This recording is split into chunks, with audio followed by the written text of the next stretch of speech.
अस्सलाम वालेकुम व्यूवर्स, मैं हूं आपकी doctor Huma Chishti, vice president COH Pakistan. Today is 19th of October.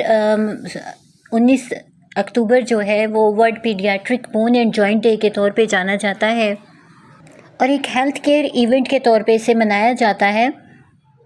इस दिन बच्चों में मस्कुलोस्केलेटल इश्यूज़ के हवाले से अवेयरनेस दी जाती है।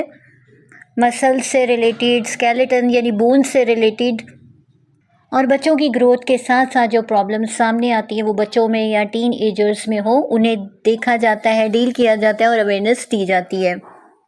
इस सिलसिले में एक बात आपसे शेयर करना चाहूँगी कि मेरा एक क्लैश हुआ, डॉक्टर्स के साथ बात हुई तो कहा जाता है कि जी ये एलोपैथिक वालों का काम है, लेकिन ये कि मैं तो आपको इतना ही कहना चाहूँगी कि होम्योपैथिक हो या एलोपैथिक वे ऑफ ट्रीटमेंट हो, अवेयरनेस देना एक डॉक्टर का काम होता है अपने पेशेंट को, ताकि जिस बारे में इंफॉर्मेशन दी जा रही है या अवेयरनेस दी जा रही है उसकी इम्पोर्टेंस को समझा जा सके। तो आज की वीडियो इसी हवाले से है कि बच्चों की हड्डियों और जोड़ों के हवाले से जो प्रॉब्लम्स सामने आती हैं उसके हवाले से है कि आप देखें कि उनमें RA फैक्टर हो जाता है, बोन फ्रैक्चर्स हो जाते हैं, यानी रूमेटाइड आर्थराइटिस भी बच्चों में हो जाता है, बोन फ्रैक्चर हो जाती है, हड्डी वगैरह टूटने के चांसेस, इसी तरह टेंडनाइटिस हो जाता है यानी टेंडन्स की सोजिश हो जाती है। नए आने वाले तमाम व्यूवर्स और लिसनर्स को वेलकम कहती हूँ अपने चैनल होमियो डॉक्टर हुमा पे। काइंडली अब तक अगर आपने सब्सक्राइब नहीं किया तो सब्सक्राइब कीजिए, फुली वॉच कीजिए, लाइक कीजिए और कमेंट सेक्शन में अपनी राय का इजहार ज़रूर कीजिए। इसी तरह developmental dysplasia of the hip joint होता है, ये चीज़ भी होती है। मस्कुलर डिस्ट्रॉफी हो जाती है यानी मसल्स बिल्कुल जो हैं वो छोटे होना शुरू हो जाते हैं, अपनी जगह से कम होना शुरू हो जाते हैं, श्रिंक होना शुरू हो जाते हैं। इसी तरह प्रॉपर यानी उनकी ग्रोथ नहीं होती। ऑस्टियोपोरोसिस भी होता है बच्चों में।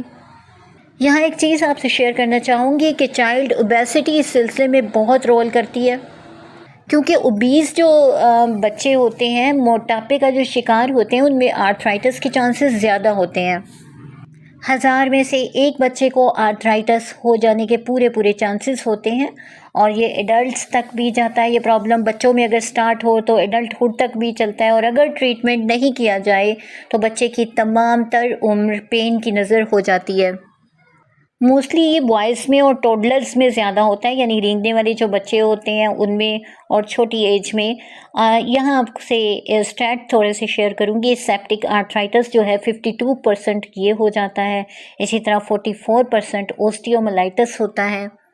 सबसे ज़्यादा जो इशू सामने आता है वो JIA है यानी जुवेनाइल इडियोपैथिक आर्थराइटिस, और वर्ल्ड वाइड इसको जो है 20 लाख बच्चे जो हैं इसको फेस करते हैं। ज़्यादातर बोन्स और जॉइंट्स पे इफ़ेक्ट करता है ये, जबकि 10% जो बच्चे होते हैं उनमें क्या होता है, डिसेबलिंग मस्कुलोस्केलेटल डिसऑर्डर्स होते हैं, यानी कि प्रॉपरली जो है वो मसल्स और स्केलेटन में डिसऑर्डर पाए जाते हैं, उनमें सही तौर पे वो फंक्शनिंग नहीं अपनी कर पा रहे होते। कुछ प्रिवेंटिव टिप्स के हवाले से बात करूंगी कि how to keep your bones healthy. बच्चों को दूध का इस्तेमाल करवाइए, दूध दीजिए। वेल बैलेंस डाइट बहुत ज़रूरी है। इसी तरह अवॉइड कीजिए कार्बोनेटेड ड्रिंक्स को, जैसे ये बेवरेजेस होते हैं, लाइक ये जो कोक्स होती हैं, इस तरह की तमाम चीज़ें जो हैं वो अवॉइड करें। इसी तरह रेगुलर फिज़िकल एक्टिविटीज़ बच्चों के लिए बहुत ज़रूरी हैं, जैसे कि ऐसा खेल जिसमें उनको स्वेटिंग भी हो, वो घूमें फिरें खेलें, इस तरह का खेल होना चाहिए, ना कि ये कि गेम जो बैठ के खेली जाती हैं उसी तरह का बस हो, ये चीज़ नहीं होनी चाहिए। घूमने फिरने वाला होना चाहिए, फुटबॉल खेलें।